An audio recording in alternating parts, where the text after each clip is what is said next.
के स्टार्ट होते ही हमें दो आदमी दिखाए जाते हैं जो कि एक डेजर्ट से जा रहे थे, लेकिन तभी उनमें से एक आदमी वहाँ की जमीन खोदने लगता है। तब उनमें से दूसरा आदमी उस खोदी हुई जमीन में एक बॉक्स रख देता है। अब जिस आदमी ने जमीन खोदी होती है वो दूसरे आदमी से पूछता है कि आखिर हम इस बॉक्स को यहाँ पर क्यों दफना रहे हैं, जिस पर वो आदमी जवाब देता है क्योंकि ये एक मिस्टीरियस बॉक्स है, कोई आम बॉक्स नहीं है। ये बॉक्स पहले भी ढूंढा गया था और अब दोबारा कोई इसे यहाँ पर ढूंढने आएगा। लेकिन जब वो उसे दफना कर वापिस आ रहे होते हैं तो जिस आदमी का वो बॉक्स होता है वो अपने साथी को कहता है कि अब तो तुम्हें पता चल गया है कि उस बॉक्स को हमने कहाँ दफनाया है, इसीलिए वो उसे शूट करके मार देता है और इसके बाद वो खुद को भी शूट कर लेता है। इसके बाद हमें कुछ ब्लैक एंड व्हाइट पिक्चर्स दिखाई जाती हैं जिनमें हमें वही मिस्टीरियस बॉक्स देखने को मिलता है। इसके बाद सीन शिफ्ट होकर एक लड़के पर आता है जिसका नाम ब्राइस होता है और वो सोशल मीडिया पर वायरल होने के लिए गेम सेटअप किया करता था और इस बार वो एक एस्केप रूम नाम की गेम सेटअप करता है। इसके बाद वो अपनी पार्टनर को कॉल करता है जो कि उसकी बेस्ट फ्रेंड थी। वो उसे कहता है कि हम पिछले कुछ सीजन से किसी भी वेबसाइट की टॉप लिस्ट में नहीं आए हैं, जिस पर उसकी फ्रेंड जवाब देती है कि तुम फिक्र मत करो, सब ठीक हो जाएगा देखना, और इस सीजन हम कुछ अच्छा कुछ स्पेशल करेंगे। इसके बाद ब्राइस डेकोरेशन आइटम स्टोर में जाता है जहाँ पर उसे वही मिस्टीरियस बॉक्स दिखता है, लेकिन शॉप की ओनर कहती है कि ये सेल के लिए नहीं है, जिस पर क्यूरियस होते हुए ब्राइस उससे पूछता है कि क्यों,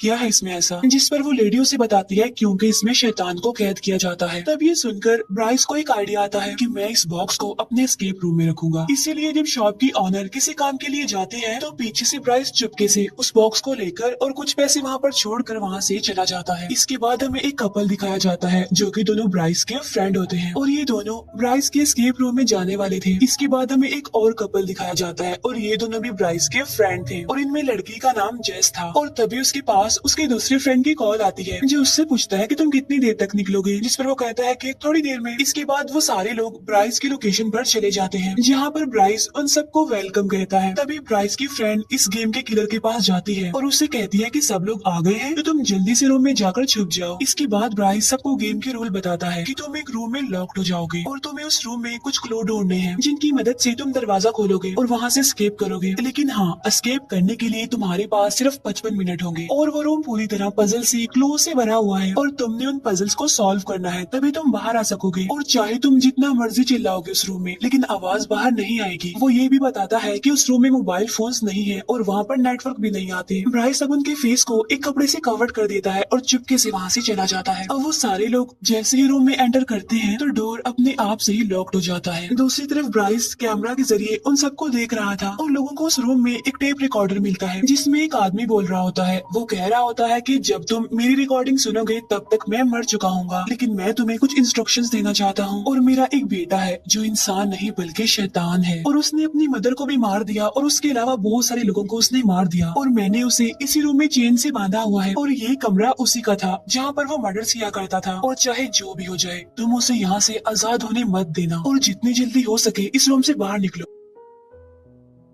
अब क्योंकि वो लोग गेम खेल रहे थे इसीलिए उन्हें ये सारी बातें गेम का एक हिस्सा लगती है, मजाक समझते हैं वो इसे। अब वो लोग वहाँ पर क्लूज और पजल्स ढूंढने लगते हैं कि तभी उन्हें उस टेप रिकॉर्डर वाले आदमी का बेटा दिखाई देता है जो कि वहीं पर चेन से बंधा हुआ था। तब वो सारे लोग इसे गेम का पार्ट समझकर उस पर हंसने लगते हैं। इसके बाद ब्राइस के एक फ्रेंड को वहाँ पर वही मिस्टीरियस बॉक्स दिखता है और बगैर सोचे समझे वो उस बॉक्स को खोल देता है, लेकिन उस बॉक्स में कुछ नहीं था, यानी वो खाली था। और जब ब्राइस का फ्रेंड वहाँ से चला जाता है तो उसी मिस्टीरियस बॉक्स में से एक ब्लैक कलर का साया निकलता है जो कि उस रिकॉर्डिंग वाले आदमी के बेटे के अंदर चला जाता है, लेकिन किसी का भी ध्यान उस तरफ नहीं जाता। और अब हम उस आदमी के बेटे को बॉक्समैन कहेंगे। लेकिन तभी उन्हें एक कबर्ड दिखाई देता है जिस पर लॉक लगा हुआ था और उस लॉक पर कुछ कोड नंबर थे और वो number red, green and blue colour में थे। तभी ब्राइस की फीमेल फ्रेंड को एक इरेजर मिलती है जिस पर DER लिखा हुआ था। फिर जब वो लड़की आगे बढ़ती है तो उसे वहाँ पर एक रस्सी दिखाई देती है और जब वो उस रस्सी को खींचती है तो तभी अचानक से उस टेप रिकॉर्डर वाले आदमी की डेड बॉडी वहाँ पर लटक जाती है, जिस पर पहले तो वो लोग घबरा जाते हैं लेकिन फिर वो इसे भी सीरियस नहीं लेते, वो इसे भी मजाक ही समझते हैं। फिर ब्राइस के फ्रेंड को कप के नीचे से 2 कॉइन मिलते हैं जिन्हें वो क्लू समझकर अपने पास रख लेता है। उधर दूसरी तरफ ब्राइस के ऑफिस के सिग्नल्स अचानक से चले जाते हैं जिससे उसे समझ नहीं आती कि आखिर ऐसा क्यों हो गया। बॉक्समैन जो कि चेन से बंधा हुआ था वो अपनी जगह से थोड़ा सा आगे आ गया था जिस पर उन्हें अब थोड़ा थोड़ा शक होने लगा था, जिस पर वो समझते हैं कि शायद बॉक्समैन की चेन 5 मिनट के बाद थोड़ा थोड़ा खुलती रहती है ताकि वो आहिस्ता आहिस्ता करके आगे आ सके। अब ब्राइस के फ्रेंड को बुक शेल्फ में से 5 रेड, 3 ग्रीन और 4 ब्लू कलर की बुक्स दिखती हैं, जिससे वो समझ जाता है कि वो लॉक जो कबर्ड से लगा हुआ है वो इन्हीं 3 कोड्स के कॉम्बिनेशन से खुल जाएगा, यानी 5, 3 एंड 4। और जब वो इसे अप्लाई करते हैं तो होता भी ऐसे ही है। वो नंबर एंटर करने पर कबर्ड का एक दरवाजा खुल जाता है, जिसमें से उन लोगों को एक चाबी मिलती है, और वो चाबी वहीं पर रखे हुए एक सूटकेस की थी। और अब वो उस चाबी की मदद से उस सूटकेस को भी खोलने में कामयाब हो जाते हैं, जिसमें से उन्हें एक सीजर मिलती है। और अब उनके पास सिर्फ 37 मिनट्स रह गए थे। फिर ब्राइस का मेल फ्रेंड उस कैंची को लेकर बॉक्समैन के पास जाता है, जहाँ पर उसे एक कार्डबोर्ड बॉक्स मिलता है, और तब वो उस कैंची से उस बॉक्स को काट देता है, जिसमें से उसे एक ड्रॉ का हैंडल मिलता है, जिसे वो अपने दूसरे मेल फ्रेंड को दे देता है। लेकिन तभी बॉक्समैन उस कैंची को लेकर ब्राइस के फ्रेंड को मार देता है, और बार बार वो उसे उस कैंची से स्टैब करता है, जिसकी वजह से ब्राइस का फ्रेंड वहीं पर मर जाता है। अब ये सब देखकर उसके फ्रेंड्स काफी डर जाते हैं, इसीलिए वो दरवाजे को पीटते हुए चिल्लाने लगते हैं, लेकिन उनकी आवाज कोई नहीं सुन पाता। इसके बाद हमें ब्राइस दिखाया जाता है, जो कि टेरिस पर खड़ा हुआ था। तभी उसके पास उसकी पार्टनर आती है, जो उससे पूछती है कि तुम यहाँ पर क्यों खड़े हुए हो, जिस पर ब्राइस कहता है कि मैं परेशान हूँ क्योंकि मेरे कैमरे के सिग्नल्स चले गए हैं, जिस पर उसकी पार्टनर उसे कहती है कि तुम्हें गेम को बंद कर देना चाहिए। लेकिन ब्राइस ऐसा करने से इनकार कर देता है, क्योंकि अगर वो ऐसा करेगा तो उनका गेम खराब हो जाएगा, जिसकी वजह से पब्लिक उनके एस्केप रूम को बेकार ही रिव्यूज देगी। उस रूम में ब्राइस के सारे फ्रेंड्स काफी डरे होते हैं, काफी घबराए होते हैं। वो बॉक्समैन पर चीजें उठाकर मारते हैं, लेकिन उसे इसका कोई असर नहीं होता। ब्राइस का फ्रेंड जेस की बैग से मोबाइल निकाल कर पुलिस को कॉल करने की कोशिश करता है। अब जाहिर सी बात है वहाँ पर नेटवर्क नहीं आ रहा था। अब जैसे जैसे टाइम गुजरता जा रहा था, बॉक्समैन अपनी चेन से खुलते खुलते आगे आ रहा था, यानी उन लोगों के करीब आता जा रहा था। ब्राइस का फ्रेंड कहता है कि हमें गेम को कंप्लीट करना होगा, वरना ये तो हमें भी मार देगा। तभी उसकी नजर एक ड्रॉर पर पड़ती है, जिसका हैंडल गायब था, और वो उस हैंडल को वहाँ पर फिक्स करते हैं, जो कि उन्हें कार्डबोर्ड में से मिला था। और ऐसा करते ही वो ड्रॉ खुल जाता है, जिसमें से एक छोटा सा बॉक्स निकलता है, जिसमें उन्होंने 4 कॉइन डालने हैं। उसके बाद उन्हें एक चाबी मिलेगी। अब 2 कॉइन तो उनके पास थे, जो कि उन्हें पहले मिले थे, लेकिन अब 2 कॉइन ढूंढने होंगे। और तभी उन्हें दीवार पर लगी 2 पेंटिंग्स अजीब लगने लगती है, और जब वो उसे चेक कर ही रहे होते हैं तो ब्राइस की फीमेल फ्रेंड को लग रहा था कि उसका वो फ्रेंड अभी भी जिंदा है, जिसे उस बॉक्समैन ने कैंची से मारा था। इसीलिए वो उसके पास जाने लगते हैं, और अब उन लोगों के पास सिर्फ 25 मिनट रह गए थे। और इसके बाद बॉक्समैन आगे आता है, और वो ब्राइस की फीमेल फ्रेंड के सर में भी कैंची घुसा कर उसे मार देता है। अब ये देखकर जेस और उसका फ्रेंड और ज्यादा घबरा जाते हैं और काफी डर भी जाते हैं, इसीलिए वो दोबारा से गेम में लग जाते हैं। पेंटिंग को गौर से देखने पर उन्हें बहुत सारे ट्रायंगल्स उस पर दिखते हैं, जिनमें से 2 ट्रायंगल्स तो बटन थे। इसीलिए वो साथ वाली पेंटिंग पर बटन के ऑर्डर्स को प्रेस करते हैं, जिससे वो पेंटिंग ओपन हो जाती है, और वहाँ से उन्हें 2 कॉइन मिल जाते हैं। अब वो उन दोनों कॉइन्स को बॉक्स में डाल देते हैं, और जो 2 कॉइन उन्हें पहले मिले थे वो तो उस बॉक्समैन के पास थे। तब ये देखकर वो काफी डर जाते हैं। ब्राइस के फ्रेंड को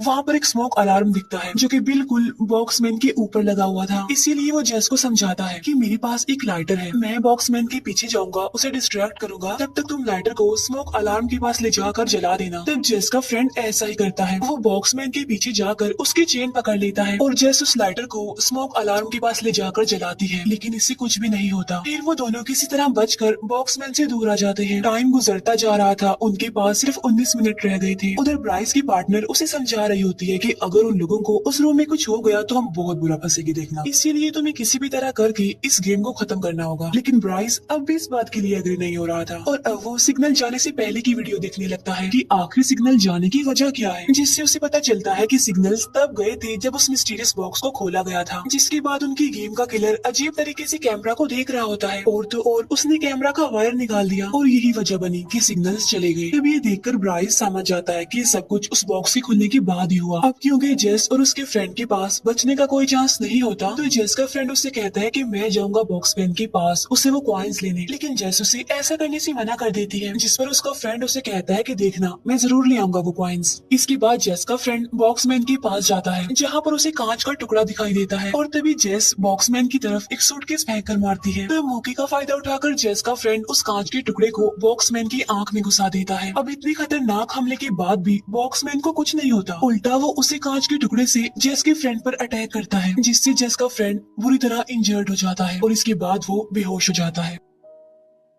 अब इसके बाद बॉक्समैन जेस की तरफ बढ़ता है और उसे बगैर कुछ कहे वो दोनों कॉइन्स दे देता है और तब जेस उन दोनों सिक्कों को उसे बॉक्स में डाल देती है जिसके अंदर से उसे एक चाबी मिलती है और वो उस चाबी से कबर्ड का दूसरा दरवाजा खोलती है जिसके अंदर से उसे एक हुक मिलता है। वो उस हुक को लेकर वहीं पर पड़े एक बॉक्स में डालकर घुमाती है जिसमें से एक जोकर बाहर आता है और उसके हाथ में एक नोट था और उस नोट में UN लिखा हुआ था। अब मुसीबत बढ़ती जा रही थी क्योंकि सिर्फ 10 मिनट रह गए थे। फिर ब्राइस एस्केप रूम का दरवाजा खोलकर अंदर चला जाता है लेकिन बॉक्समैन उसे बाहर की तरफ धक्का देता है और फिर से दरवाजा बंद कर लेता है। तब ब्राइस की चाबियां अंदर ही गिर जाती है। ब्राइस जल्दी से अपने पार्टनर को पुलिस को कॉल करने के लिए कहता है। एस्केप रूम में बॉक्समैन ब्राइस की चाबियों को लेकर एक कॉर्नर में फेंक देता है और अब सिर्फ 5 मिनट रह गए थे और देखते ही देखते बॉक्समैन खुलता जा रहा था और जेस के और करीब आता जा रहा था। अब जेस फिर से उस UN वाले नोट को देखती है और जो इरेजर उसके पास होती है यानी जिस पर DER लिखा होता है वो उसकी मदद से UN को इरेज करने की कोशिश करती है जिसके ऊपर कुछ एरोस बने हुए थे और वो भी बिल्कुल किसी बटन के ऑर्डर्स की तरह ही लग रहे थे। लेकिन यहाँ पर जेस को कुछ भी समझ नहीं आती इसीलिए वो उस कांच के टुकड़े को उठाकर बॉक्समैन को मारने जाती है लेकिन तभी मेन डोर पर सेम वैसे ही एरोस दिखाई देते हैं जैसा उस नोट पर लिखा हुआ था UN पर, जिसे देखकर जेस समझ जाती है कि इसी से ही दरवाजा ओपन होगा। और जब जेस वहाँ से जाने लगती है तो बॉक्समैन उसे रोक लेता है और उसे विजन दिखाने लगता है जिसमें जेस के तीनों फ्रेंड्स उससे हेल्प मांग रहे थे लेकिन यहाँ पर जेस उसके चाल में नहीं आती और अब सिर्फ 16 सेकंड्स रह गए थे। जेस उस कांच के टुकड़े से